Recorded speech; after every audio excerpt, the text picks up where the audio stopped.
মায়ের খেদমতের বিনিময়ে তাকে মর্যাদার সীমাহীন আসনে ভূষিত করিও। সবকিছু দেখে হযরত মুসা আলাইহিস সালাম বুঝতে পারলেন কেন এই কসাই বেহেশতে তার সঙ্গী হবেন। হযরত আবুল লাইস সামরকান্দি রহমাতুল্লাহি আলাইহি তার তাম্বিহুল গাফিলিন কিতাবে বর্ণনা করেন, হযরত রাসূল আকরাম সাল্লাল্লাহু আলাইহি ওয়াসাল্লামের একজন সাহাবী ছিলেন, তার নাম ছিল আলকামা। তিনি ছিলেন অনেক বড় একজন দানবীর ব্যক্তি। তার দানের সুখ্যাতি ছিল মদিনাময়।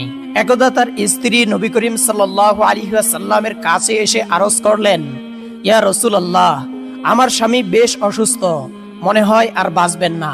মেহেরবানি করে যদি আপনি তার পাশে তাশরিফ এনে আপনার নুরানি জবানে কালেমার তালকিন দিতেন এবং তার জন্য দোয়া করতেন, হয়তো এতে তার মৃত্যুর যন্ত্রণা সহজ হতে পারত। রাসূল আকরাম সাল্লাল্লাহু আলাইহি ওয়াসাল্লাম আলকামার স্ত্রীর কাছ থেকে এই কথা শুনে হযরত বেলাল রাদিয়াল্লাহু তাআলা আনহু, হযরত সালমান ফারসি